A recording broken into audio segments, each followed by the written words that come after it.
Okay, you're probably wondering, what does a girl that has no website or no Etsy shop have any business doing starting an online business?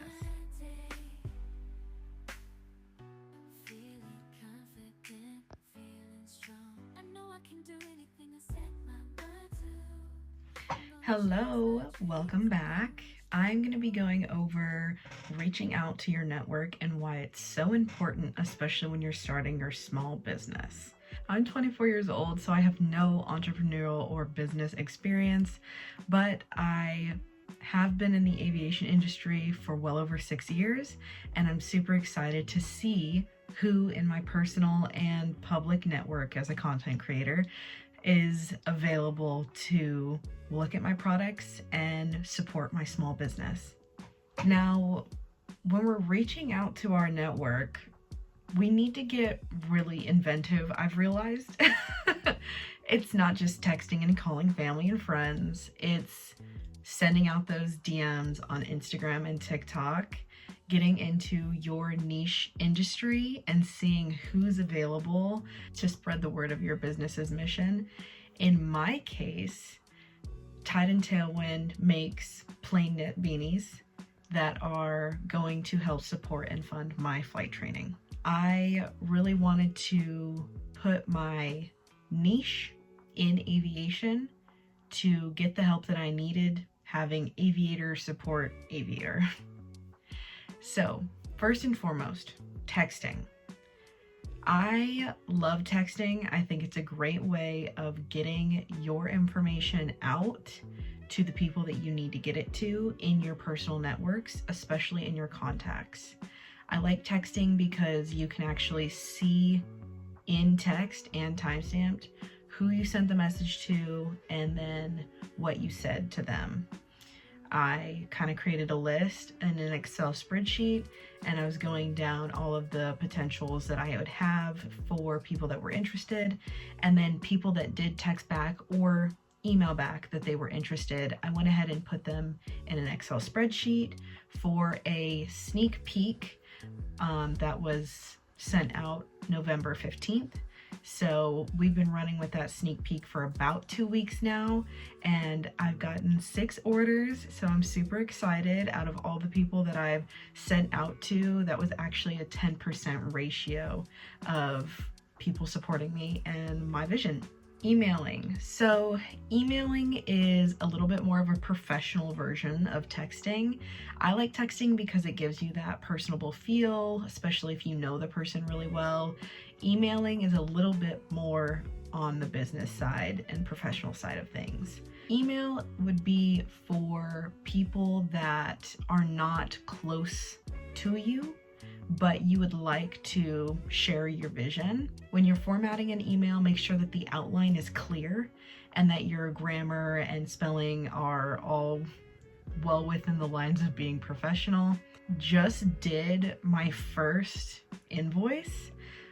It's because this in particular customer is paying by check, which I'll have them send that check to me in the mail, and then I went ahead and invoiced them over email so that we could both be on the same page about not only just the price but the contents of their order. You're probably wondering, what does a girl that has no website or no Etsy shop have any business doing starting an online business? I do have the intentions of starting a Shopify account. I would like to open it up in December, but that really is dependent on my timeline, which I'll discuss probably later this week. In my timeline, I set a stopper for myself on certain things that I would and would not do, along with the steps that I complete throughout this small business journey. So I'm not going to open up a Shopify unless I have 25 orders. And right now we're sitting at 6, so I'm super excited. I'm hoping to get a couple more orders, pre-orders, that are going to be going through a Google form that I created.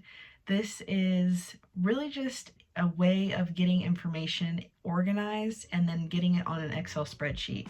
And that's why I love the Google form so much, because when people put their information into the Google form, it automatically gets sent to an Excel spreadsheet that I'll print out and then go through my orders that way. Is it the most efficient thing? No. Would I love to have a Shopify account? Absolutely. But considering that I'm 2 weeks into starting this journey, I think that I need to financially be a little bit responsible, even though I've been spending a bunch of money on yarn. We'll go through, pretty much assemble the Google form and like the questions that I really felt like were desirable for me to ask, for my customers to look at and say, okay, well, this is easy for formatting. When you are getting people to fill out the Google form, and I'm not saying everyone should do this is just the way that I did it. When you're getting people to fill out the Google form, make sure that they feel comfortable enough putting their personal information on there.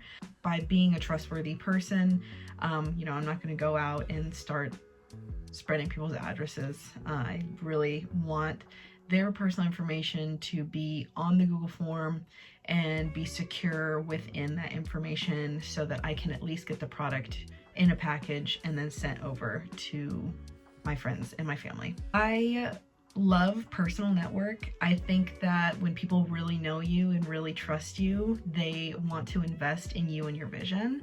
And I wholeheartedly believe that the reason why I got those 6 first orders was because people really did genuinely believe and trust in my vision, which is Tide and Tailwinds and the plain knit beanies that I'm making. I did start posting on Tide and Tailwind on Instagram, and I did get 1 pre-order off of Instagram. So there's been some people that see my page and are interested in what is in store, but I haven't really been highlighting everything that I would like to do on the page. I really wanted to leave that content for YouTube, as well as getting people interested through how I'm starting this business from scratch and kind of where I'm landing with the successes over this journey with you guys. Instagram. Now, if you're familiar with my aviation account, I've been on Instagram for 4 years. I started really posting consistently back in 2021, going into 2022. And I did it same thing around November, so I feel like the holiday season just kind of resonates with me wanting to be a busybody. Have been consistent on Instagram for well over the last 2 years. I kind of been teeter-tottering off just a little bit because I wanted to just take a break, relax. I felt like aviation was getting a little claustrophobic just for a second on all the accounts that are just starting to flood in now. So with that being said, I wanted to be able and share my journey with my aviation flight training on my Instagram. That's always been pretty much my niche. But now I need to start shifting my focus just a little bit. I wanted to start this small business to support my flight training, but also when that MEI or Multi Engine Instructor certificate is completed, I can start shifting to create scholarship and fundraising campaigns for others who are also needing funds for their flight training. I always have said, if there's a will, there's a way, and I thoroughly believe that there should be an easier way. And if I can put my first step forward and being any part of that, I think that me working 2 jobs and having help from my family, immense help from my family, getting through flight training, and my husband was not enough, even in some cases. And I am in, I'll admit it, tens of thousands of dollars in credit card debt. I would never say that I'm not smart with money. I just, at the time, needed more than I could scrounge up, thousands of dollars into credit card debt. YouTube.